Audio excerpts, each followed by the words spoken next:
3. Caríssimas senhoras, senhores, queridos amigos do Ideal Espírita Cristão, boa noite para todos. É com muita alegria que estamos de volta para realizarmos mais um momento de estudo, especificamente hoje, dia 20 de outubro do ano de 2016, nosso encontro das quintas-feiras com o estudo do livro Apocalipse de João. Hoje, de uma forma muito especial, nós agradecemos a oportunidade, a presença dos benfeitores espirituais que nos concedem a honra de estarmos juntos novamente para essa atividade que tem sido para nós um verdadeiro manancial de bênçãos. Nós vamos, queridos amigos, nesse momento, convidá-los para juntos recebermos um ilustre companheiro. Nós vamos convidar um amigo para fazer a oração inicial por nós hoje. Eu peço vocês que nesse momento possamos nos desconectar do mundo lá de fora. Vamos abrir o nosso coração para que ele possa ser fertilizado pelas bênçãos daqueles que efetivamente estão junto conosco, envolvendo os nossos lares, todos os corações que conosco se encontram vinculados pelas circunstâncias da vida. Então, nesse momento, eu peço vocês para acompanhar a oração inicial. Vamos lá. Nós vamos convidar o nosso querido amigo Honório Abreu, ilustre companheiro, que nós tivemos a honra de estudar o livro Apocalipse com ele durante muitos anos. Hoje ele está no mundo espiritual, mas eu vou, utilizando os recursos da tecnologia, convidar, se eu posso assim dizer, o nosso companheiro Honório para estar conosco nessa noite, e eu vou buscar uma oração que ele realizou no ano de 1999 na abertura de um estudo do Apocalipse. Eu peço que vocês possam acompanhar conosco. Senhor, iniciando a atividade de hoje, quando novamente aqui nos posicionamos na busca dos esclarecimentos imprescindíveis da caminhada, nós estamos em prece, suplicando recursos de equilíbrio e de sustentação. Que as bênçãos do plano maior possam nos alcançar, favorecendo-nos a capacidade de apreensão dos componentes de que precisamos. Que os nossos benfeitores, sempre solícitos, que se posicionam de modo abnegado, possam encontrar de nossa parte aquele elemento que favoreça a conexão com cada um de nós. Que possamos recolher deles o conteúdo que precisamos e as forças para os nossos passos. Envolvendo aqueles que sabemos aflitos, passando pelas dores e aflições mais intensas, as nossas vibrações somadas aos nossos benfeitores possam atingi-los, auxiliando segundo as determinações do Criador. Que a tarefa tenha um transcurso em paz, num ambiente de entendimento e de fraternidade, assegurando-nos possibilidade de atingirmos o momento de interrompê-la com a paz interior, com a alegria nos corações.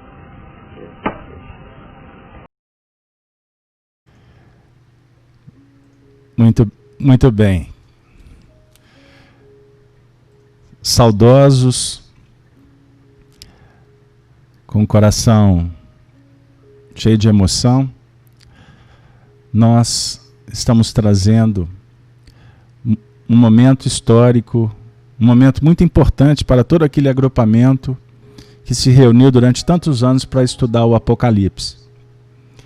E efetivamente foi essa base de interpretação, de convivência, a partir das experiências do nosso ilustre companheiro, que nós tivemos, que nós recebemos um contributo tão importante, que está sendo, de uma certa forma ou de outra, veiculado ao nosso trabalho nas nossas noites de quinta-feira, hoje completando o estudo de número 45. E o nosso tema, hoje especificamente, o alimento espiritual. Como sempre fazemos, queridos amigos, nós agora vamos fazer a leitura a partir do primeiro versículo do capítulo 2. Nós vamos ler até o verso de número 7, que conclui o estudo em torno da mensagem endereçada à igreja de Éfeso. Então vamos lá. Escreve ao anjo da igreja que está em Éfeso: isto diz aquele que tem à sua destra 7 estrelas, que andam no meio dos 7 castiçais de ouro. Eu sei as tuas obras e o teu trabalho, e a tua paciência, e que não podes sofrer os maus, e pusestes à prova os que dizem ser apóstolos e o não são. E tu os achastes mentirosos. E sofrestes e tem paciência, e trabalhastes em meu nome, e não te cansastes. Tenho, porém, contra ti que deixastes a tua primeira caridade. Lembra-te de onde caístes, e arrepende-te, e pratica as primeiras obras, quando não brevemente a ti virei, e atirarei o seu lugar, o teu castiçal, se não te arrependeres. Tens, porém, isto, que aborreces as obras dos nicolaítas, as quais eu também aborreço. Quem tem ouvidos, ouça que o Espírito diz às igrejas: ao que vencer, dar-lhe-ei a comer da árvore da vida, que está no meio do paraíso de Deus. Na última semana, nós trabalhamos principalmente aspectos que remontam ao versículo 4 e 5. Tenho, porém, contra ti que deixastes a tua primeira caridade. Lembra-te de onde caístes, e arrepende-te, e pratica as primeiras obras, quando não brevemente a te virei, e atirarei o seu lugar, o teu castiçal, se não te arrependeres. Nós discutimos bastante a questão das obras, da reparação, do erro, da culpa. Exploramos a questão dos castiçais como a instrumentação que a providência divina nos oferece para que nós nos desenvolvamos. Então, o castiçal como instrumento pode representar uma série de recursos, como o corpo, a reencarnação. O castiçal como instrumento pode ser a mediunidade, o castiçal pode ser a profissão, o castiçal pode ser a família. O castiçal pode ser, portanto, o trabalho que a providência divina nos oferece para que desenvolvamos a essência espiritual a nós idealizada e para nós como um projeto a ser conquistado. São pontos importantes que nós devemos sempre, à luz da doutrina espírita, procurar fazer uma autoavaliação constantemente quanto aos projetos de vida, a performance que nós estamos tendo no próprio mecanismo do trabalho. As conquistas no mundo material, que muitas vezes são tidas como as principais, mas que na realidade representam apenas uma morada circunstancial para que nós possamos fazer a eleição verdadeira para os valores eternos, no desenvolvimento das virtudes, vencendo os vícios, as dificuldades, os limites. Então, nós estamos sendo convidados pela providência divina para nos manter sintonizados com a primeira caridade. A primeira caridade da vida, o amor, na sua expressão legítima, dinâmica, operacional. E nós também nos comprometemos a concluir o processo hoje, desta primeira carta, desta mensagem à comunidade, e que no versículo 6º nos chama a atenção sobre a condição de estar atento às obras dos nicolaítas. Os nicolaítas, eu vou passar rapidamente por eles, na realidade, é um símbolo da heresia cristã. Os nicolaítas tinham os seus vínculos com a poligamia. Por isso, eles são tratados como heréticos. Esse assunto nos convida para reflexões de profundidade. O cuidado em não vincular com as práticas que já não fazem mais parte do contexto importante da nossa intimidade. Estamos sempre num processo de seleção natural, mas aqueles valores que um dia foram importantes e que hoje trazem constrangimento, incomodam, de uma certa forma acionam o mecanismo das culpas, as questões que nos vinculam ao passado, devemos estar atentos, porque o Evangelho é claro, que não é possível servir a dois senhores. Ou vai agradar um, ou vai agradar o outro. Então, trabalhar sempre de sorte a criar uma epopeia de ação, de um trabalho edificante, focando sempre a libertação, o que vai efetivamente definindo uma circunstância do desvinculamento, ou da desvinculação, melhor dizendo, aqueles planos que nos maculam, só mesmo de entrar nas faixas vibracionais. Recordar, sentir. Então, no versículo 7º, está escrito: quem tem ouvidos, ouça o que o Espírito diz às igrejas. Ao que vencer, dá-lhe-ei de comer da árvore da vida,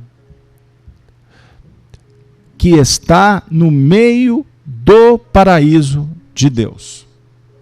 Quem tem ouvidos, ouça o que o Espírito diz às igrejas. Ao que vencer, dar-lhe-ei a comer da árvore da vida, que está no meio do paraíso de Deus. E agora, nós vamos continuar com a surpresa, porque nós gostaríamos de pedir a licença para vocês, para que a gente possa trazer de volta, do ano de 1999, o nosso querido Onofre de Abreu, exatamente no dia 20/11 de 1999. O Honório traçou um comentário sobre esse versículo, sobre esse momento em que nós atingimos juntos na interpretação do Apocalipse. Então ele tem autoridade. Eu vou pedir vocês a licença de trazer o Honório. O áudio de 1999, gravado com equipamentos amadores, aqueles gravadores cassete que ficavam em cima da mesa, e eram vários, enquanto ele ministrava a aula para a gente. Então, essas fitas estão sendo remasterizadas por uma equipe competente, e da nossa parte vamos usar um pequeno trecho, e eu peço desculpas pela qualidade ruim do áudio. Então vamos lá, sem delongas.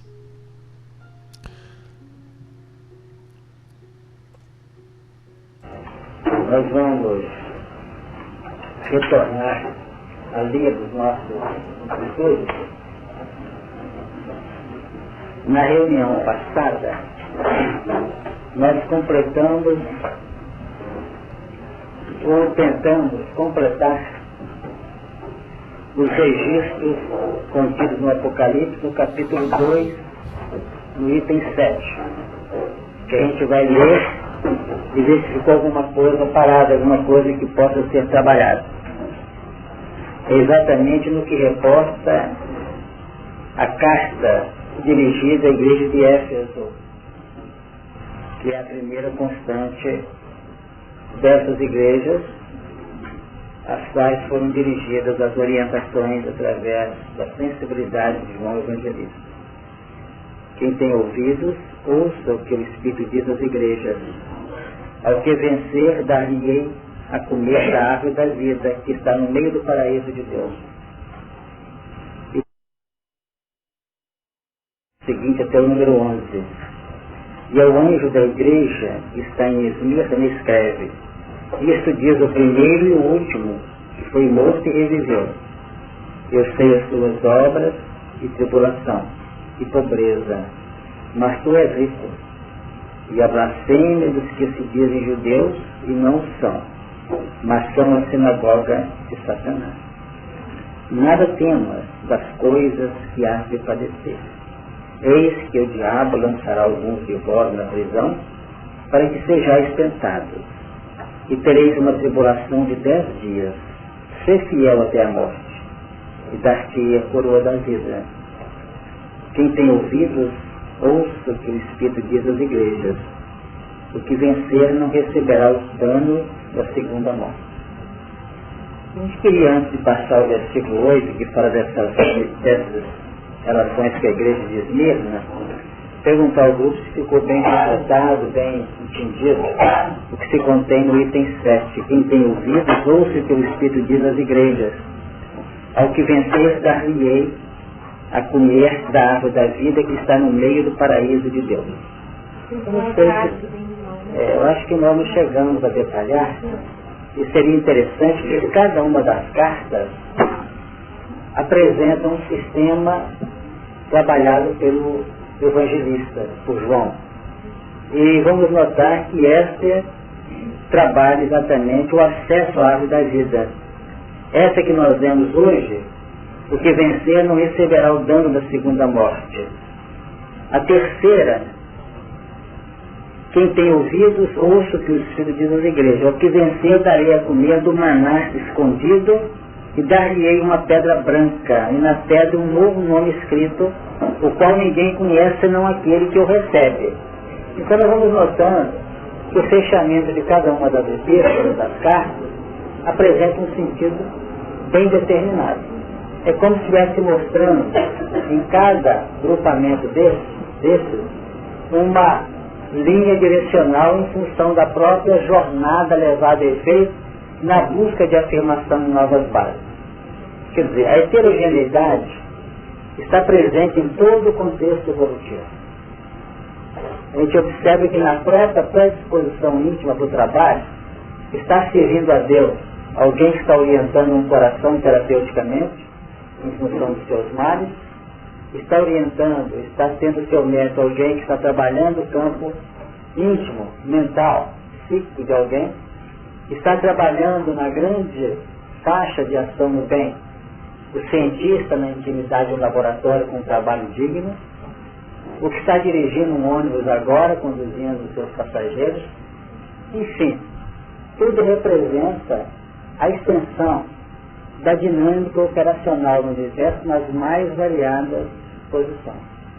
Da mesma forma, cada um de nós, tendo em vista as linhas que nós percorremos no terreno das reencarnações, cada um de nós apresenta uma soma específica de caracteres segundo o terreno que nós jornadeamos, segundo as eleições que nós fizemos no decorrer dos tempos, quanto aos interesses, a tônica das nossas buscas interiores. Então nós temos gente se despertando para a grande expressão do amor, que estão vindo aí de batalhas e lutas, muitas das experiências vividas no atendimento de ideais, muito assim no plano social, visando politicamente determinar os caminhos que possam levar a eternidade aos corações. Outros conseguiram sedimentar determinadas aberturas para a realidade do amor por outros caminhos. Então, no nosso campo mental, cada um de nós possui valores enormes das mais diversificadas expressões. Por isso é que a nossa ótica, por isso é que a nossa soma interior de reflexo que marca o nosso piso de existência, ele pode ter exigências e necessidades que o nosso amigo do lado, o companheiro, por mais próximo, não tenha, porque a mente dele foi forjada em cima de uma soma diferente de recursos e caracteres. Então é preciso que a gente tenha essa visão. O amor, na sua essencialidade, ele é uno no universo. Mas os componentes que marcam o crescimento e o amadurecimento do ser naquele contexto podem apresentar aspectos de diversificação. Então nós podemos ter, por exemplo, num campo de futebol, um time que está jogando, que tem 11 componentes. Um sabe perfeitamente controlar a bola, trabalhando, por exemplo, como aquele que ataca, mas coloca lá na defesa e não segura nada. O outro trabalha lá atrás, e não entende nada que acontece na linha de frente. Então é preciso que quem tem uma ótica, como o próprio Paulo fala quando faz uma demonstração para nós do corpo. Cada célula do nosso corpo tem seu papel. Imaginemos se as células do nosso fígado resolvesse sair do fígado para integrar as células do músculo cardíaco. Talvez o fígado necrosasse e o coração não funcionasse. Porque já existe uma linha vibracional que integra um do outro. Então vamos ter essa ótica. Saber valorizar os seres no departamento em que eles estão situados, no patamar em que eles se encontram. Então, da mesma forma, no campo kármico, nós fazemos registros que outro companheiro nosso não apresenta. Temos determinados pontos que para nós representam sobrepeso dentro de um plano de consciência e que o outro está perfeitamente liberado. Então a pessoa vai fazer, está seguro fazer isso, eu não tenho isso. Por quê? Ele não tem um histórico que o outro que está apreensivo tem. Não quer dizer que é uma falta de uma visão da lei ou um conhecimento recíproco da verdade. É porque a criatura traz em decorrência daquilo que ela foi experienciar. E tem gente que não tem essa experiência, não tem essa capacidade por enquanto, e nós estamos entre esses, estamos aprendendo isso agora. Tentando caminhar numa faixa bem abrangente, bem tranquila, com ampla valorização. Vamos pensar. Então, no item 7, no versículo 7, ao que vencer, dar-lhe comer da árvore da vida. O que aconteceu? Nós vamos notar a existência de duas árvores no Velho Testamento, lá no livro de Gênesis. Não é isso? Vamos observar rapidamente, para que a gente possa entrar na outra parte. Vamos relembrar aqui como é que nós trabalhamos aqui. Aqui diz assim, um minutinho só.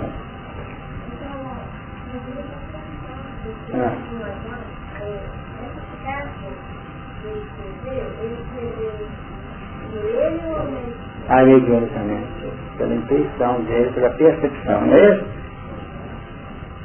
Diz assim, e o Senhor Deus, no versículo 9, fez brotar da terra toda a árvore agradável à vista e boa para a comida, e a árvore da vida no meio do jardim, e a árvore da ciência do bem e do mal.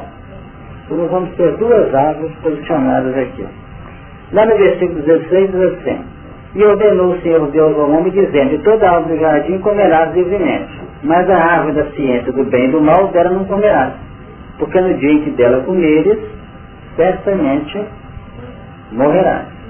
Então, houve como que um impedimento de alimentação da árvore da ciência do bem e do mal. Não é isso? Essa que foi impedida. Porque o atendimento, o acesso nosso à árvore da vida, ele é comum e normal. Porque é ela que mantém, que assegura um estado de euforia interior no encaminhamento das nossas experiências e dos valores da própria existência. A ciência do bem e do mal, a árvore representa aquela parte vinculada ao terreno intelectivo do ser, que fala em termos de justiça. Então, a ingestão nossa das leis que regem o universo, por si só, essa ingestão não atende. Tanto que os maiores dramas dos corações residem aonde? Não é no desconhecimento da lei, porque quem desconhece a lei, o que ele faz, ainda que ele esteja bem consonante com a realidade maior, ele não tem marcas profundas no psiquismo porque ele agiu de maneira desinformada. Então a árvore da ciência do bem e do mal é a árvore que a doutrina está abrindo para nós aqui no campo do conhecimento, que todas as áreas científicas propõem. Nós temos acesso ao campo informativo. Então, definindo o exílio das entidades que aqui aportaram na fixação concreta do homem na sua essencialidade, já vieram para cá com doses informativas suficientes. Agora, na medida que nós vamos apreender do conhecimento, o grito íntimo é de aplicabilidade desses conhecimentos recebidos.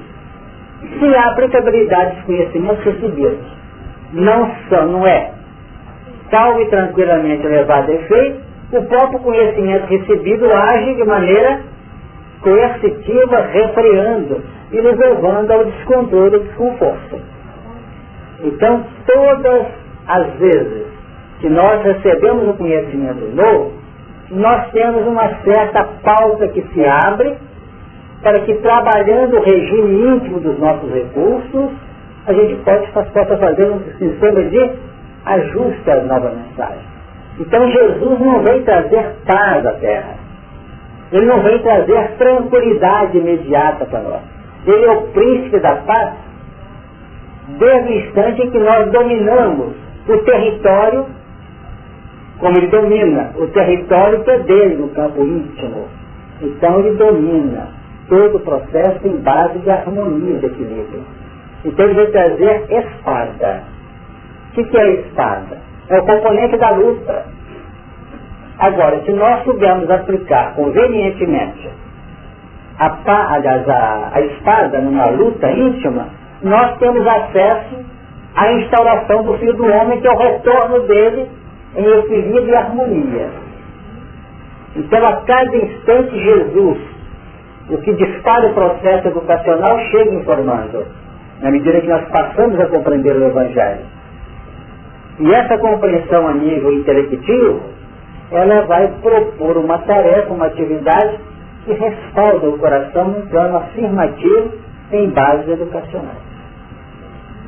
A proposta que se nos abre na atualidade apocalíptica do momento é esta: saber apropriar conhecimento e elaborar esse conhecimento no campo prático, para que deixe de ser uma ameaça constrangedora para ser uma conquista confortadora, harmônica, pela capacidade de realizar. Sabe que deu para entender? Então esse mecanismo continua. Porque antes, os padrões perceptivos do que é certo e do que é justo eram conquistados, esses padrões, mediante o impacto das próprias circunstâncias na evolução. A gente aprende apanhando, aprende pelo regime da dor, dentro da chamada dor-evolução. O animal aprende pela dor-evolução. Por isso o sofrimento dele é em tese diferente do nosso. Como também alguém que está visitado por um problema sério, aproxima de um ambiente que possa sanear a sua dificuldade. E se esse processo, esse problema que o trouxe, tem um caráter indutivo sobre a tutela da evolução, ele vem e melhora de imediato. Porque o papel daquela dificuldade foi projetá-lo. Ele se projetou, sonhou. Então nós podemos ter duas criaturas debaixo da mesma sintomatologia, do mesmo diagnóstico, mas as causas são diferentes.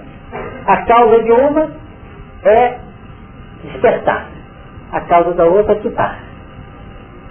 O que é para despertar, em todo o terreno, começa a sanear o processo. Aqui é para quitar. Ela tem que respaldar calma e tranquilamente a dificuldade.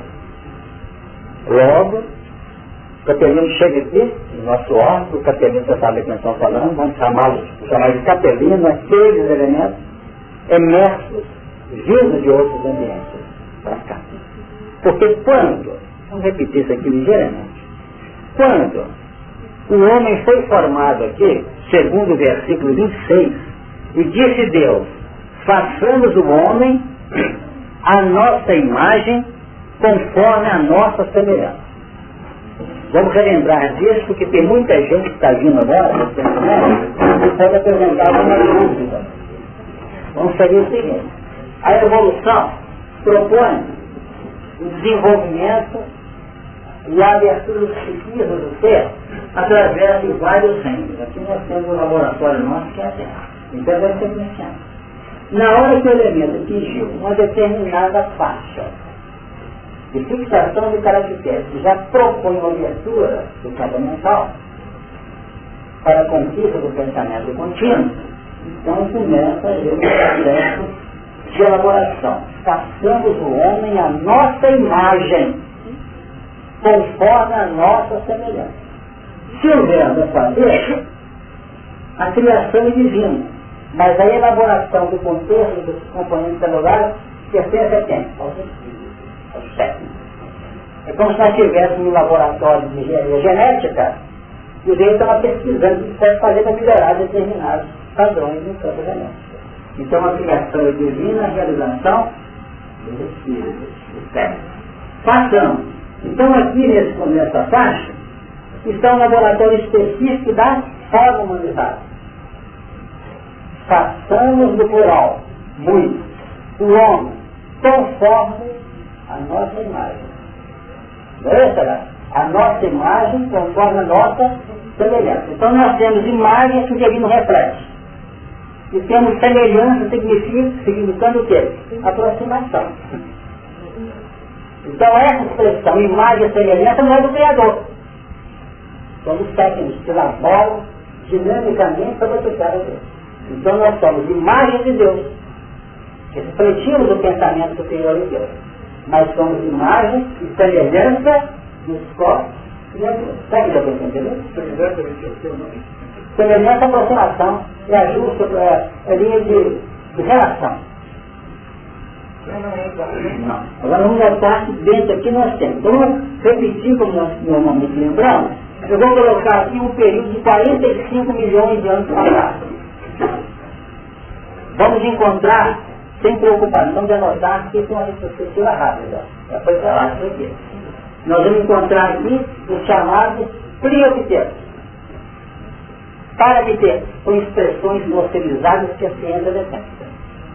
25 milhões de anos atrás, propriopteros. Está rapidamente o nome para dar uma ideia para você. 10 milhões de anos atrás, briopteros, ramapteros. É dessa linha, na subida, que nós temos, 10 milhões de anos atrás, praticamente os ramapteros aqui. Nessa altura, as alterações são levadas a efeito, promovendo o quê? A bifurcação. Quando eu chego aqui nessa subida para o homem, e aqui o desvio para os símios, eu vou encontrar mais ou menos aqui 6,5 milhões de anos, o Australopithecus. Cerca de 3,5, 4 milhões de anos, Australopithecus evoluiu. 2 milhões e 300 mil anos atrás, Homo habilis. Dou um salto para 1 milhão e 800 mil anos atrás, eu vou falar em termos de quê? Vou falar em termos de Homo sapiens mais à frente. Vou falar em Homo erectus erectus, que é um homem de Java, estudado pelo Eugênio de Bois, em 1890. Chamava-se Homem de Java. com Homo erectus. Hoje, Homo erectus erectus. Assemelhado muito proximamente com o sinantropo ou o homem de Pequim. Então, pithecantropo e sinantropo muito próximos, de 1 milhão de anos para cá. Aí entra uma linha enorme de experiências. Vamos encontrar Fonte Chevalha, Homem Solo, Homem Rodesiano, e ele e outros que a ciência a gente está trabalhando. Quando nós chegamos no Homem de Neandertal, aí nós estamos começando a trabalhar uma sedimentação Homo sapiens. Mais à frente o Homo sapiens sapiens. Vamos colocar com o Cro-Magnon, o Cro-Magnon. De 30 milhões para cá. Então a linha foi muito demorada. De muitos milhões de anos. Trabalhando o quê? A instalação do mecanismo técnico, científico, operacional no campo do OVNI, mas ao mesmo tempo trabalhando as estruturas específicas do elemento. O que diferenciou essa saída aqui para a humanização? A instauração do pensamento consciente. Então, até aqui atrás, nos animais superiores, nós tínhamos as ideias relâmpagos, ou as ideias fragmentos. Então, por exemplo, é dotado dessas ideias fragmentos. Só que ele não tem a estrutura cerebral, nem a estrutura psíquica suficientemente nítida com a mente da laboratória, para instaurar o mecanismo dedutivo dentro dele pelo pensamento abstrato. Então, ele perde. Tirou o componente de observação, que mantém a linha dele de poder detectar, só porque nós faz pensar. Deu ideia para você? Nós aqui para frente começamos a analisar. Quando instaura o pensamento contínuo, de imediato inicia-se o mecanismo nas regiões da laringe, glote, faríngeo e outras implementações da área da fonação e da respiração para que ele possa falar. Com base em quê? Nas linhas registradas no psiquismo pelos silvos, pelo canto dos pássaros, pelo coachar dos batráquios. Deu uma ideia para você? Então, tudo isso fica meio embutido naquele componente da evolução, vai ser trabalhado para instaurar a capacidade de manipular a voz. E naquela tentativa de falar, o que vai acontecer? Ele fixa o pensamento. Então, o pensamento é fixado pela preocupação, pela proposta de decodificar a ideia. Então, as ideias fragmentos de Adelante vão ser, pela implementação do falar, no aprofundar esses elementos que vão chegando, ele vai apresentar outras expressões.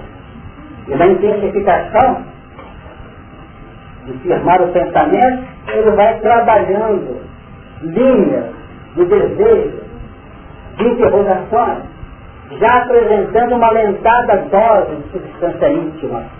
Ele está elaborando agora com o pensamento imagens. Perceberam? Não é mais a imagem da árvore viva na frente dele. Nem de um rio, nem de uma folha, nem de um fruto. Ele começa a ter capacidade de alimentar. Então nós vamos notar que a substância íntima, identificada, vinculada às teias da relação mental no estudo do ambiente, vão ajudando ele a apresentar isso. Em cima desse acontecimento, eu estou indo mais atrás, porque tem gente que não participou disso lá atrás.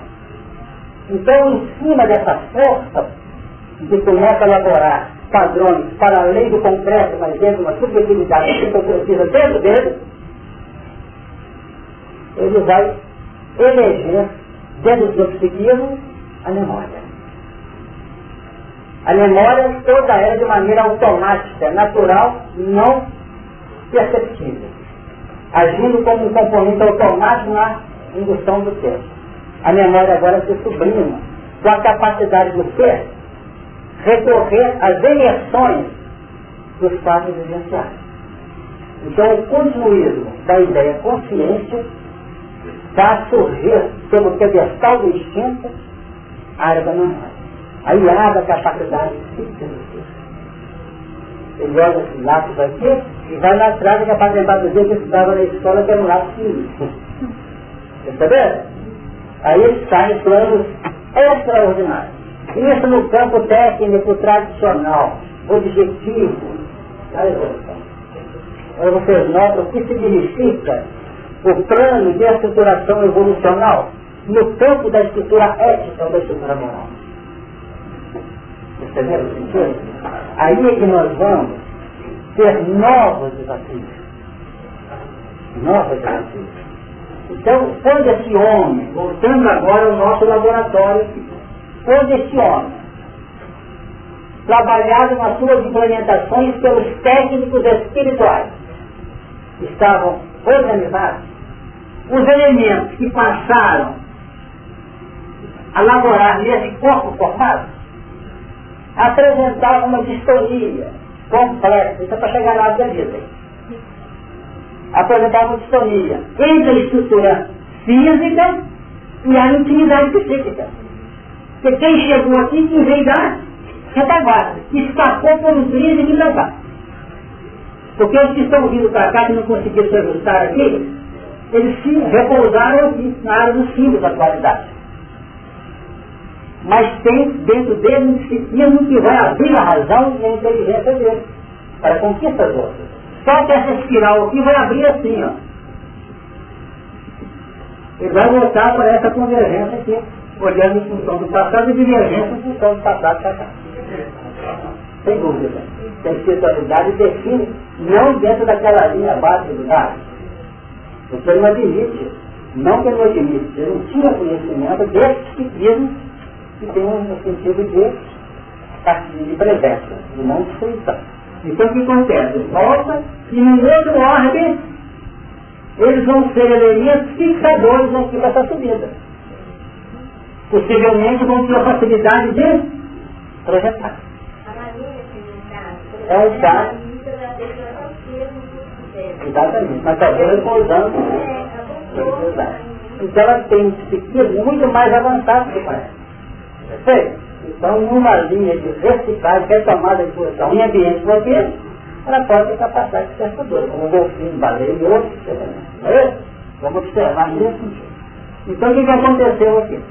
Esse elemento que está aqui, psiquicamente falando, ele está colocado dentro de um aparelho, vamos dizer assim, mais ou menos, como se colocar. Vamos falar com o Fomos agora que tem disso, né? Vamos falar, ele colocou dentro de um Boeing. Ele só sabe dirigir um 77, um avião pequeno. Ele vai se perder ali, mas ele tomou assento dentro desse avião. Então falta muita coisa para ele ter uma capacidade de comandar esse aparelho. Deu uma ideia para você? Embora em tese os mesmos aparelhos se locomovem no ar. Mas uma é a estrutura de uma nave, de uma aeronave pequena. Não é isso? E outra é a estrutura de uma aeronave pujante. Então, é como se construísse uma aparelhagem acentuadamente sofisticada, mas com recursos para que ele dirija o mínimo que precisa.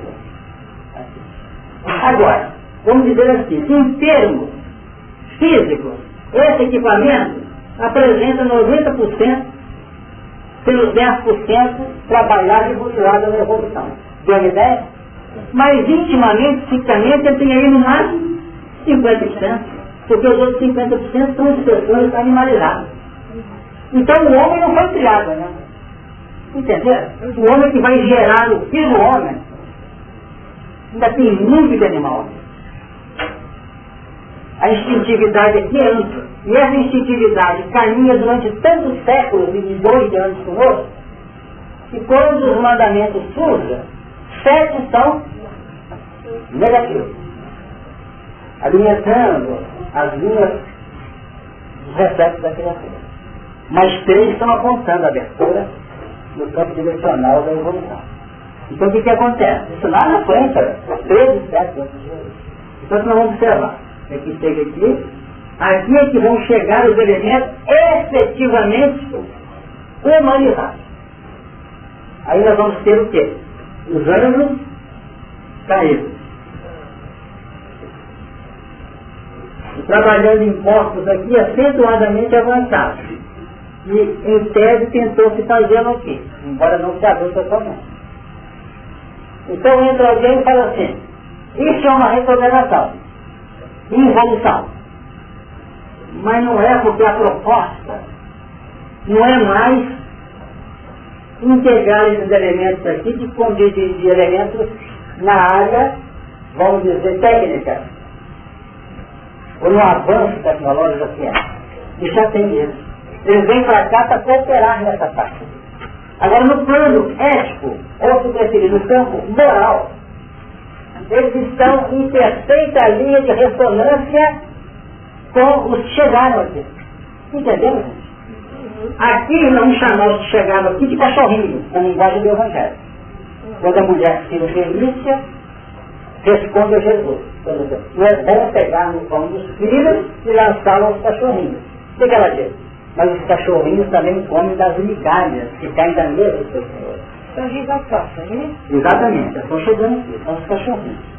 Não dá as coisas santas aos cães, nem tampouco as células aos porcos. Então aqui são os cachorrinhos que chegaram. Aqui são os porcos que desceram. Deu uma ideia? Então a correlação psíquica do que cai, porque o que é a queda do espírito? É uma imersão profunda no subconsciente dele. Ele começa a vibrar com questões do passado. Por aí. Você vai ter palavra. Exato. Porque vai ser dito aqui, se não me engano, na terceira carta. Não nessa mesma. Certo? Não, eu estou aqui. Não, ele está aqui. Até que eu estou vendo gênero. Não. O quê? O quê? O que tem? Essa descida no tempo e no espaço representa a subida na estrutura íntima do ser. Eles desceram para subir.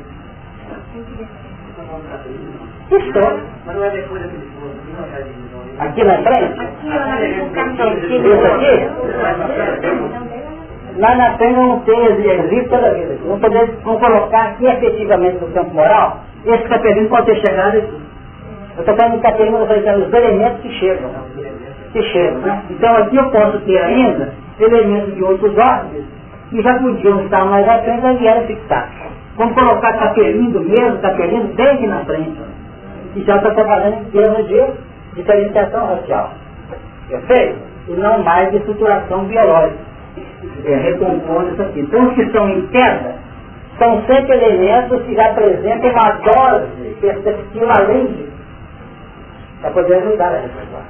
É por isso que existe semana que controla, como já dissemos aqui, que controla a linha. Então para ajudar um da segunda-feira vem um, e já está chegando na sexta-feira e vem aqui, só que está aqui no outro endereço, para poder ajudar e fazer uma família aqui que se interage. Deu uma ideia para você?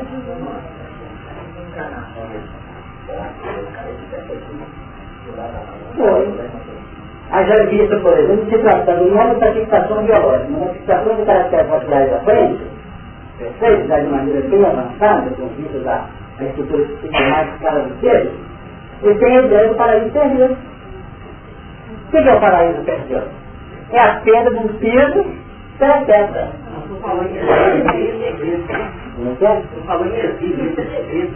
Podemos analisar como tem que ver. O importante é que cada um de nós vai tirar a conclusão. Tá? Aqui vocês notam o seguinte, ó. Diz assim, e saiu o rio do Éden. Olha o paraíso aí. E saiu o rio do Éden para regar o mundo. Esse rio, não pensar no rio de água que está chegando aqui. É um rio, quer dizer, um elemento trazendo outros componentes para regar o jardim. E dali, do jardim, se dividia, se tornava em 4 braços. Aí nós vamos analisar todo aquele fluxo racial que no nosso mundo dos últimos milênios passados. Falando dos hindus, falando dos egípcios, falando dos italianos e dos hebreus. Não é mesmo? Então vamos mostrar isso tudo. Deixando registros inimagináveis no nosso ambiente. Então eu tenho aqui, a cada momento tem segredos, que são componentes fixadores do processo. Mas ao fixar, eles têm capacidade de apropriar aqui no nosso mundo os padrões que não podiam mais captar nos mundos deles. Deu para entender? Pode ir para frente? Não sei se está na hora ainda, mas essa diferenciação que ele fala, filho do homem e filho da mulher. Filho da mulher, vamos pensar sempre em termos encarnacionistas. É fecundação de espermatozoide com óvulo, dando condições a um retorno do espírito ao plano físico, para ele implementar a evolução. Até o dia em que, adotando Jesus, cuja vinda nebulosa, quando fala que ele veio de uma virgem, houve um outro nascimento normal, embora nós admitamos que sim, pelo estudo que a gente vem realizando, o que vai acontecer? Ele, Jesus, na medida que penetra aqui, vai desativando as reencarnações. Porque o que precisava de reencarnação para aprender, precisa hoje de renovação. Nascer não da água, mas de espírito. Deu uma ideia? Então esse é o mecanismo. Então, o filho do homem nasce de si mesmo, pela renovação. O filho da mulher nasce enquanto circunstâncias dentro da lei. Retorna no plano físico. Então, encarnar ele, desencarnar. Viu? Então, vamos tentar falar ligeiro da árvore da vida, que está colocado ali. Quem que é ele? O elemento, vamos pegar esses elementos aqui de um outro modo, chegando aqui nessa faixa de fixação de caracteres raciais, mas dentro de uma proposta acentuadamente ética. Tanto que foi o Capelino, vamos dizer com clareza agora, no plano da aprendizagem, natureza religiosa e filosófica, que trouxeram Jesus para nós. Primeiro assim, eu não vim ensinando as ovelhas perdidas da casa de Israel. Eu não vim ensinando essas ovelhas. A prioridade é dos caídos. Isso é o que mais acontece dentro de casa. Tem 5 meninos em casa, a mãe fica em cima de um lado. O pai diz assim, isso aqui não presta, você fica em cima aqui, pegar ele, para ele, porque ela tem inquérito com ele. E vice-versa. Deu uma ideia? É o que centra. Dentro desse filme, quando a orientação é o filme. E diante das ovelhas perdidas da casa de Israel. O nosso interesse é esse. No capítulo 4 de Mateus, no versículo 16, tem assim: o povo que estava sentado em trevas viu uma grande luz. Assentado em trevas, um autóctone, está vindo de trás. Tanta treva que a porta de luz. Esse, quando Jesus chega, viu uma grande luz. Agora vem o capelino ou o exilado. E aos que estavam assentados na região, aqui, não estavam. E sombra da morte, morte que é o erro. A luz, aí.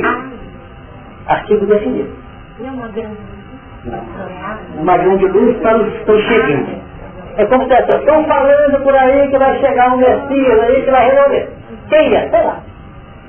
Agora o capelino está assim, o exilado. Ele virá. Já conhece o exilado? Já ouvia falar nele, já tinha conhecimento dele. E por que hein? Por quê? Mas para poder desabrochar isso aqui, o negócio é sério. Só no final do capítulo gentil, porque também os judeus era só... Mas por que ele partiu para o gentil? Olha que a luz.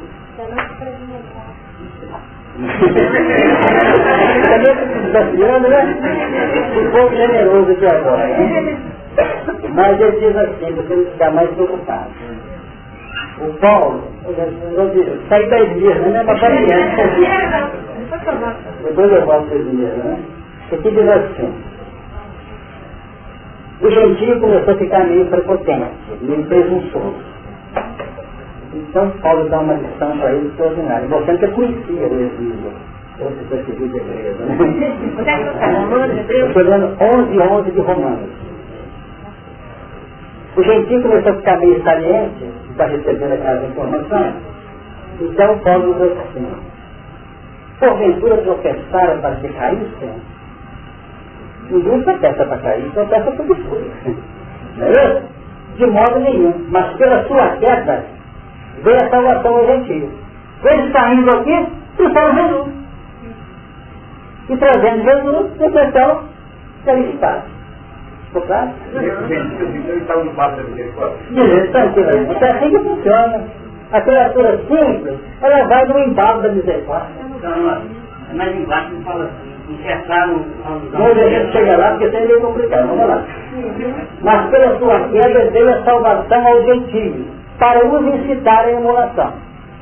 E se a sua queda é a riqueza do mundo, E a sua diminuição, a riqueza do gentio, quanto mais eu sou para mim todo. Isso é livre demais. Caim já está ajudando você. Você pensou que nós chegar e firmar o pé, vai levar todo mundo.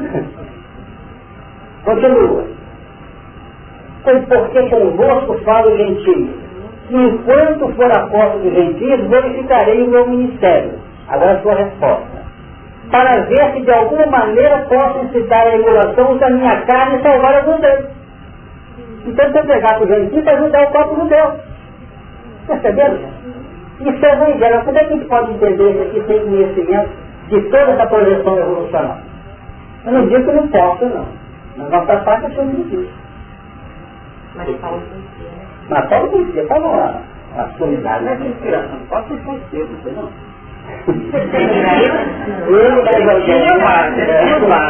Ele é obrigador, na verdade. Eu entendi. Por que ele pregando no sentido do Danilo?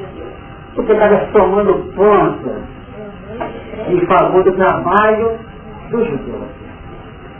No Apocalipse, como nós temos lembrado aqui, repetimos agora, com a ele está preocupado em se aloar eu, ou qualquer um de nós, dando um jeito de resolver nosso problema no campo moral, não. Essa estrutura nossa, identificação nossa com o plano positivo da responsabilidade pessoal, as religiões estão fazendo. Não ser vicioso, não ser delinquente, aproveitar o trabalho, ser um cidadão honesto. Isso não é Apocalipse, não. O Apocalipse está propondo, sabe o quê? Instaurar ou receber o tipo de cidadão que opera em nome do Criador. Chega! Basta de ser um auxiliado, coitadinho, filhinho do papai. Agora nós somos o filho do homem, aquele que opera em nome do Criador. Agora, o convite é para sermos filho do homem.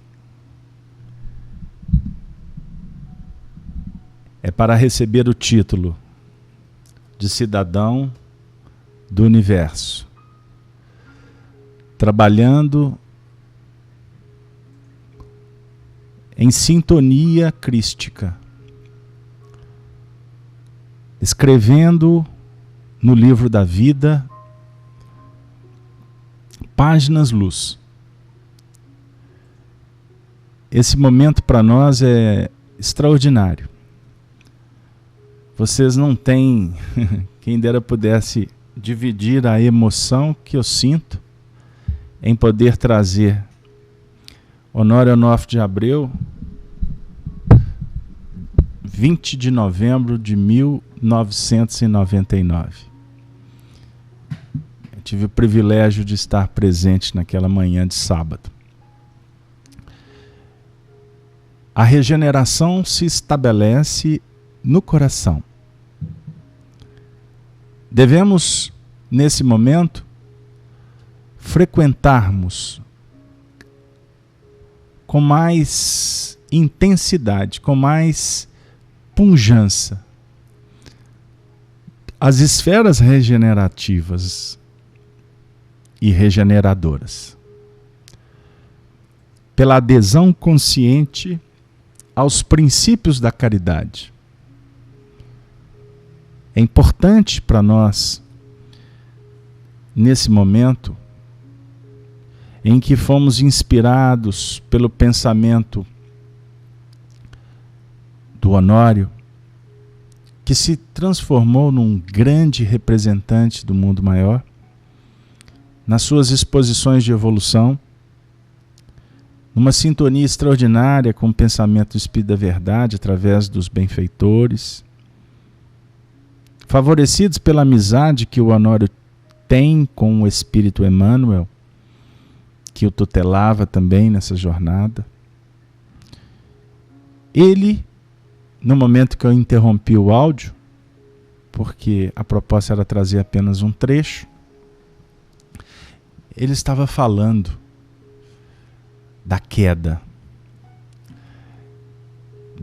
do paraíso, fazendo uma alusão ao texto do Antigo Testamento, que tem profundas ressonâncias com esse material que nós estamos aqui sendo desafiados para interpretar. Por isso, quem tem ouvidos, ouça o que o Espírito diz às igrejas. A expressão crística, ela diz às igrejas. Igreja no seu sentido de templo humano, ou como aqueles fulcros que refletem o pensamento que dimana de Deus. Expressões de verdade, que lucificam, que indicam, que esclarecem, que apontam. E, acima de tudo, proporcionam um laboratório vivencial. Por isso, a frase é peremptória. Ao que vencer, dar-lhe-ei a comer da árvore da vida, que está no meio do paraíso de Deus. Nós estamos caminhando para fechar essa carta à comunidade de Éfeso. É importante ainda voltarmos, fazendo alusão a esse texto do capítulo 3 de Gênesis, no versículo 24, que está esculpido assim: e havendo lançado fora o homem, pôs querubins ao oriente do jardim do Éden, e uma espada inflamada que andava ao redor para guardar o caminho da árvore da vida. No versículo 22, então disse o Senhor Deus: eis que o homem comum de nós, sabendo o bem e o mal. Ora, pois, para que não entenda sua mão e tome também da vida e coma e viva eternamente. Nós vamos observando que a árvore da vida produz um fruto que garante a vida na sua linha de continuidade. O que é esta vida eterna? É aquela capacidade de jornadear o destino sem os lances que vem ferindo, jogando para baixo. É a linha natural da vida em que cada um oferece o melhor do seu coração. Por quê? Porque esse processo, levantado na igreja de Éfeso, define parâmetros alargados no que respeita aos valores dotados e falhas notórias. Então, o que temos que fazer para estarmos bem, alimentando esta caminhada? Conseguir uma harmonia no campo mental, inclusive sabendo conviver com as nossas próprias falhas, deficiências, limites. Que as deficiências, as dificuldades não devem representar para nós fantasmas perturbadores, que tem a ver com as facetas inferiores que trazemos. Eles só passam a ter sentido perturbador ou criando transtorno em nosso campo psíquico-mental da individualidade quando ele começa a ser acalentado de maneira sistematizada. Mas no tempo em que estes componentes e reflexos parecem ser detectados e estão em nível de elaboração com vistas à sua desativação, nós iremos notar que não pode haver violência. Tudo acontece de uma forma natural. A árvore da vida propõe isso. É importante. Não é a árvore da ciência do bem e do mal. Porque a árvore da ciência do bem e do mal, ela desperta a consciência. Mas o que alimenta não é ela. Não são os seus frutos. O que dá vazão, o que impulsiona, o que garante, o que motiva, são os frutos da árvore da vida. Vamos encontrar o que estamos refletindo na purificação do templo, contido no Evangelho de João, no capítulo 2, versículo 13 e 16. Quando Jesus entra no templo e diz assim: e estava próxima a Páscoa dos judeus, e estes são os componentes ainda embrionários da nossa personalidade. Os pombos. Tirai-os daqui, estes. Houve violência, mandou-os para fora, espancou-os? Não. Jesus diz: tirai daqui estes, e não façais da casa de meu pai casa de venda, comércio. Esta mensagem é o nosso espírito esclarecido pelos valores que temos arregimentado no campo do aprendizado, falando ao nosso próprio coração. Acabe com isto.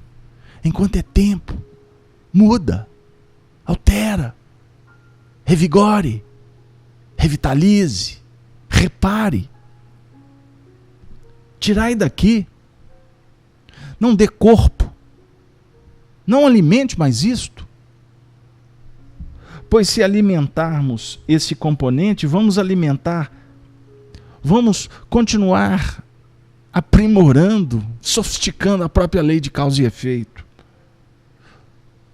Ou seja, estaremos nos candidatando a permanecer na injunção do impacto. O universo mental propõe domínio. Domínio sobre as leis? Domínio sobre os efeitos? Ou devemos dominar a causa que vai gerar o efeito? Pois se alimentarmos esse componente, vamos continuar jungido na retaguarda. E aí nós saímos do plano da árvore da vida, que projeta os frutos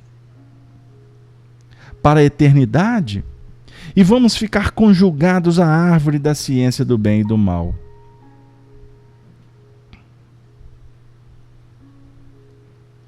Reflitamos.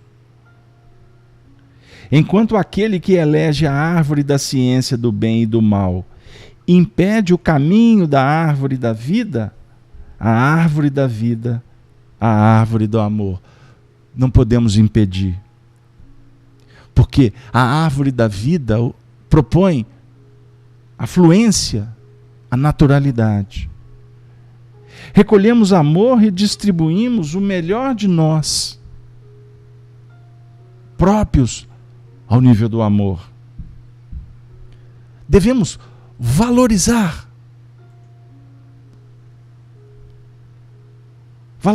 determinado componente que de algum modo está traindo a nossa harmonia. Nós vamos continuar alimentando isso? Se nós corporificarmos esses elementos, estaremos perdendo acesso à árvore da vida.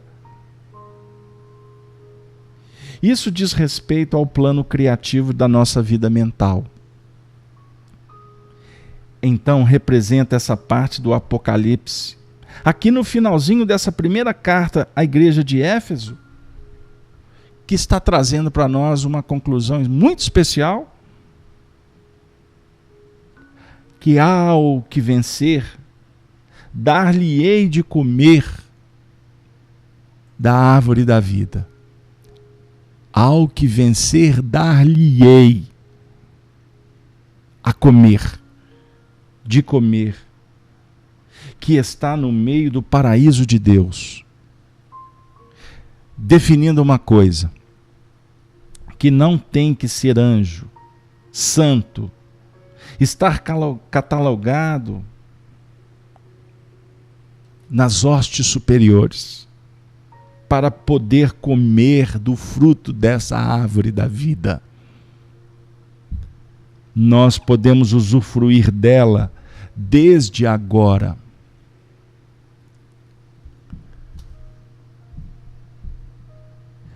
Deus não é Deus dos mortos.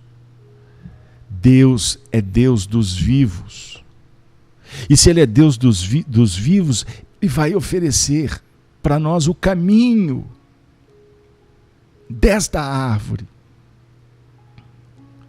Por isso que o nosso companheiro Honório citou o trecho da carta de Paulo aos Romanos, no capítulo 11, que é intitulado O Futuro de Israel. No versículo 11, que eu vou repetir, o texto diz: digo, pois, os capelinos, porventura tropeçaram para que caíssem? De modo nenhum. Ninguém tropeça para cair. O tropeço faz parte do aprendizado. Mas a queda veio a salvação aos gentios para os incitar à emulação. E o Honório também citou, e eu vou trazer de volta. Quem sabe um dia fazemos um estudo do texto da mulher cananeia que está em Mateus no capítulo 15, a partir do versículo 21 ao 28, como consta também em Marcos em 7, 24 e 20. Quando ele disse que ele veio para as ovelhas perdidas. E ela, Cirofenícia, a representar o símbolo daqueles que caminham junto com a queda das ovelhas, ela diz, pedindo socorro, ela diz: socorre-me. E ele respondendo disse: não é bom pegar no pão dos filhos e deitá-los aos cachorrinhos. Isso é extraordinário. Os cachorrinhos a representar a condição ainda de infantilidade, porque a alimentação dos adultos é diferente. E ela, numa expressão extraordinária de despertamento, redargue o Senhor dizendo: sim, Senhor, mas também os cachorrinhos comem das migalhas que caem da mesa dos seus senhores. Jesus disse: ó mulher, grande é a tua fé, seja isso feito para contigo como tu desejas. E desde aquela hora a sua filha ficou sã, a definir que o projeto do atendimento da espiritualidade, no envolvimento, no encaminhamento de todos os seres, define misericórdia, a expressar o convite do pastor para todos. Agora, o cristão que está em busca dessa chave de interpretação do Apocalipse, que é a revelação da nossa realidade espiritual, o cristão vai percebendo a beleza, a importância de sairmos da condição de expectantes, de atendidos, e nos vincularmos na adesão consciente à transformação pessoal. E na árvore da vida, amigo, ela facilita. Amor motiva. A árvore da ciência do bem e do mal, ela pode matar. É a espada que penetra. A espada da verdade, ela rasga. Então devemos refletir quanto à aplicação do que a árvore da ciência oferece, mas sem jamais desvincular-se à alimentação que a árvore da vida nos concede o tempo todo. Aí vem a pergunta: como? Procurando compreender a copa dessa árvore. Lembram? Vamos recordar da espiritualidade colocando para nós que a árvore do Evangelho foi transplantada da Palestina para o Brasil? O Espiritismo foi transplantado da França para o Brasil, não fora? O Brasil se tornou referência de Espiritismo, como a nação com o maior número de espíritas. Referência no número. Não estamos aqui discutindo qualidade, porque a dinâmica do Espiritismo na atualidade ainda é uma dinâmica de proselitismo. Proselitismo. As ideias espíritas estão se espalhando pelo mundo através de médiuns no mundo inteiro. Eu até chamo a atenção para nós espíritas do Brasil.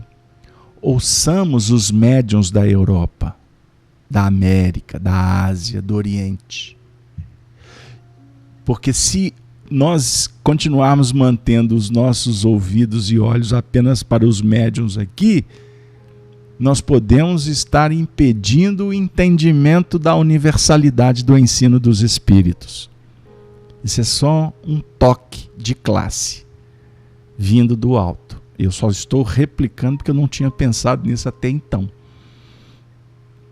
Não é?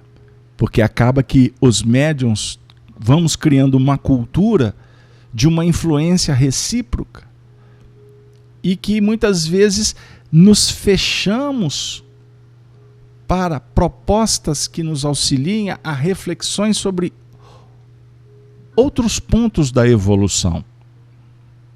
O que, inclusive, no nosso Brasil, que tem uma fundamentação religiosa, cultural, nas bases do catolicismo, nós, inclusive, trazemos para o movimento espírita uma série de inserções de outras religiões e vamos, sem perceber, descaracterizando a santa, a pura doutrina espírita. E a gente tem batido nessa tecla aqui nos estudos das cartas de Paulo, nas terças, no Apocalipse, na quinta. Carinhosamente, nós temos chamado a atenção quanto à idolatria, a encarnados, a desencarnados, o fanatismo, ideias preconcebidas e alguns pontos que nós vamos espalhando como verdades, porque são opiniões pessoais, sem nenhuma dinâmica operacional do debate. Aí nós vamos como que criando barreiras para um desenvolvimento mais amplo da doutrina. O que, inclusive, nos mostra que a espiritualidade está investindo no século XXI de uma maneira diferente. Inclusive, eu tenho alertado os meus amigos nos debates que a espiritualidade começa, inclusive, a prescindir de algumas bases que deveriam ser fulcros de irradiação pura, de doutrina, mas que estão paradas no tempo. Homens presos em processos burocráticos, autocráticos, não é? E isso tudo vai dificultando para uma doutrina se espalhar dentro de princípios de uma liberdade de consciência responsável, tendo como base os princípios norteadores do Evangelho. Amigo, a árvore da vida não exige que tenhamos títulos, que sejamos doutores, que tenhamos conhecimento, informações no seu sentido de nos incharmos, nos insuflarmos de intelectualidade, de preconceito, de academicismo, de intolerância, de fanatismo, sendo que o convite é muito simples. A proposta é de amor, é para amarmos.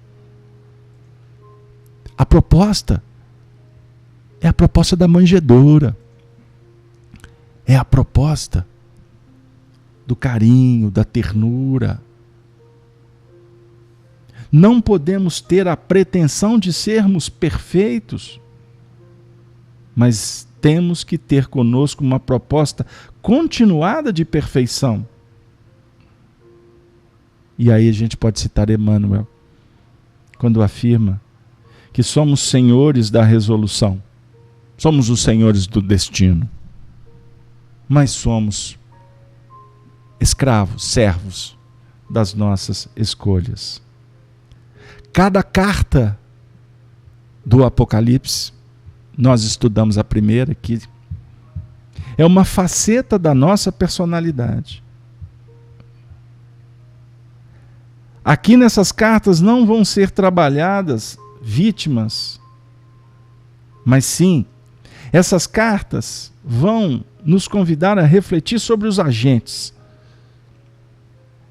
O Apocalipse não é uma conversa, não é um estudo para quem ainda alimenta a dependência, inclusive da religião, dos religiosos, dos profetas, dos sacerdotes, dos mega médiuns ou dos pequenos médiuns. Nós não estamos aqui para conversar sobre dependência de orientação espiritual, disso e daquilo. Nós estamos aqui para refletir a revelação para o discípulo que já está entendendo que Jesus, na própria árvore genealógica, na árvore espiritual, que do paraíso enviou seres para terem a oportunidade de soerguerem nessa terra extraordinária que é o planeta Terra.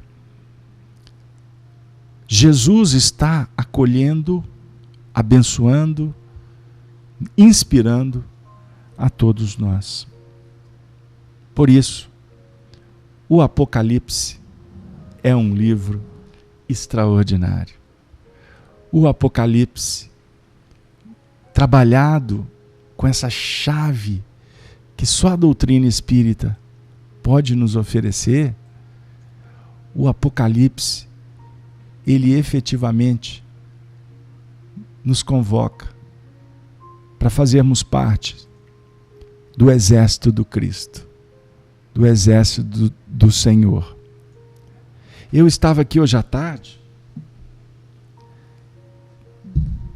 refletindo sobre o tema da noite, alimento da vida, alimento espiritual, alimento da alma. E não é que eu estava trabalhando, refletindo no livro Meimei, Vida e Mensagem.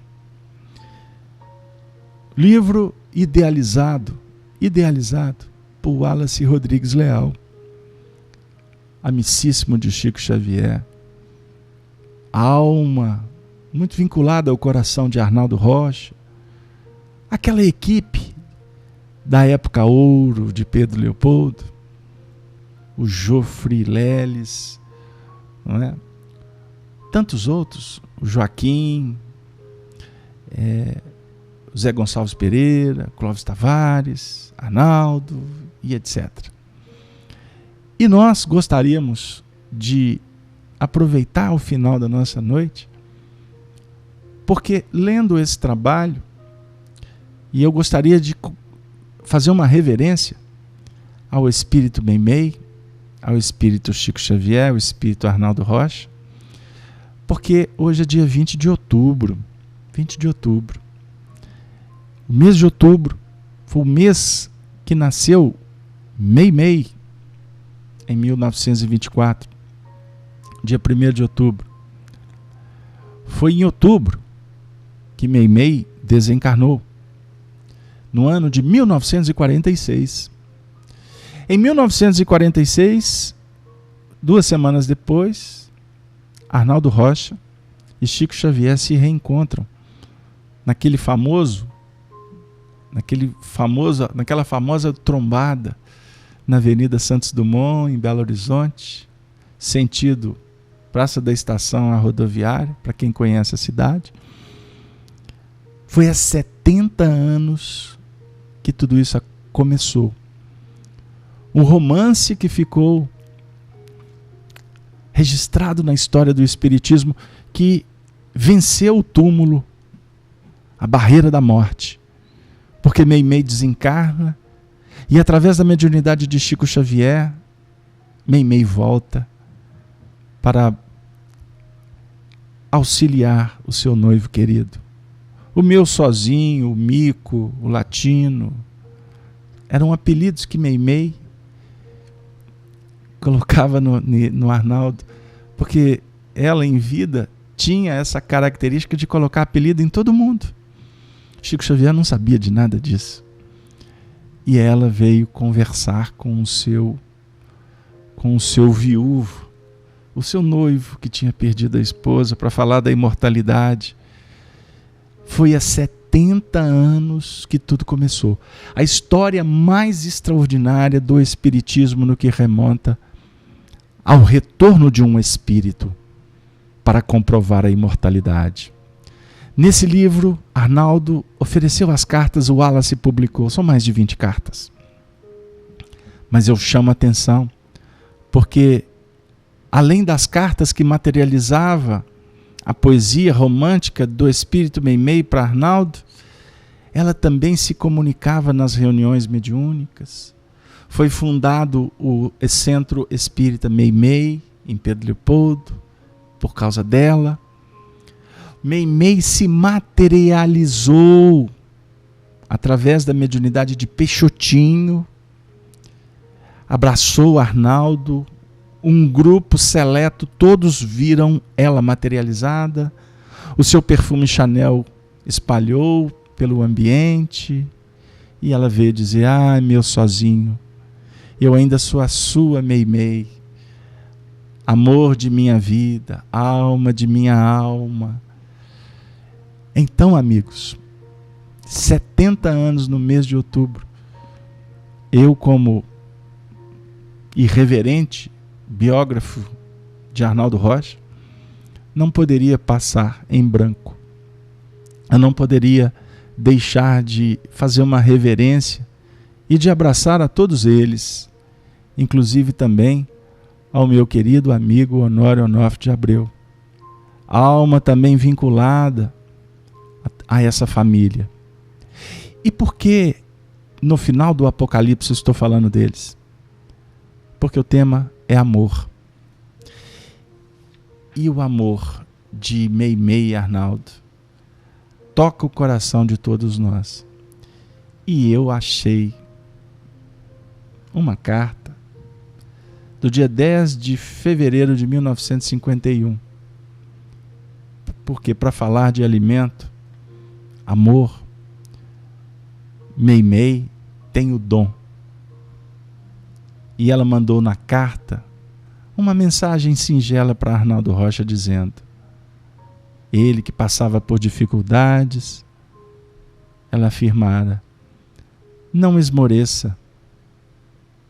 Com você sinto que as energias me renovam a harmonia interior.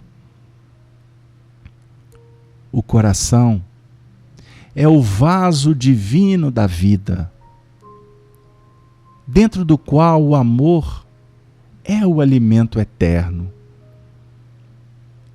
Sem amor, Naldinho, tudo é sombra. e frio no coração. Por amor, tudo se reúne e age. Tudo se congrega e obedece. O universo é o sublime patrimônio de Deus e o amor é um instrumento de nossa elevação para os sismos. Você é o meu pão espiritual, porque resumo em sua alma querida e em suas mãos abençoadas as minhas esperanças do porvir.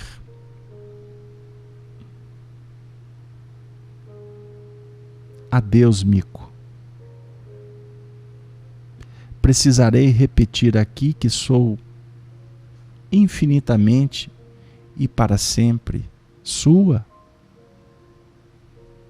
Penso que não.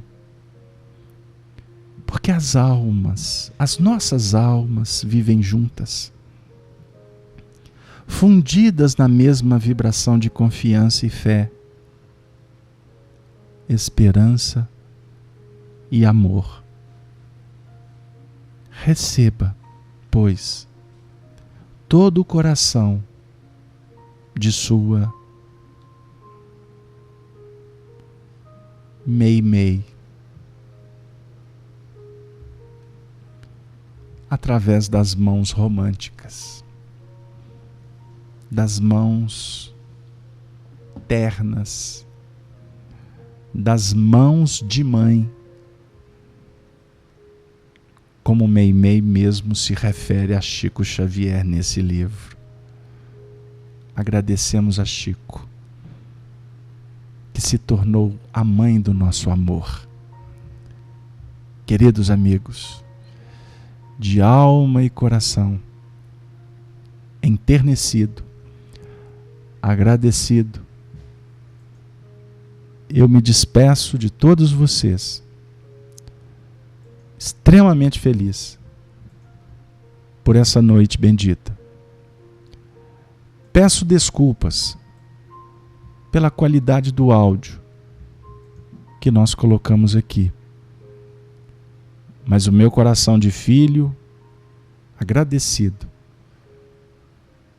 me inspirou a trazer para junto de vocês um verdadeiro pai, um grande educador, Honório Onofre de Abreu. Que de onde ele estiver, ele possa receber a saudação dos cristãos dos primeiros tempos.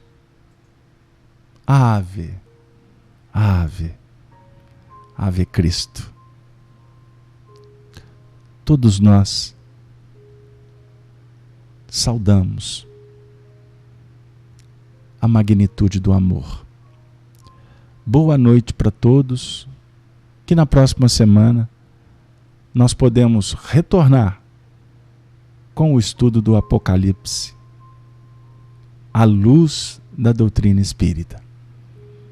Que a falange de João, o vidente de Patmos, o apóstolo do amor, possa continuar atendendo a todas as famílias, a todos os amigos que se vinculam à rede do bem.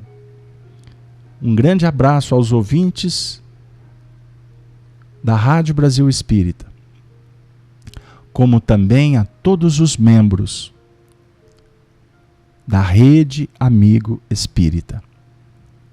Eu conclamo, convidem as pessoas, os amigos, para se inscreverem no canal do YouTube da Rede Amigo Espírita. Porque hoje, com 81 mil inscritos, estamos contribuindo de uma forma valorosa para que estas mensagens, estes vídeos, o trabalho de tantos denotados companheiros possam atingir os corações que estão nos lugares mais distantes desse nosso planeta Terra. Muito obrigado. Uma boa noite para todos. Valeu.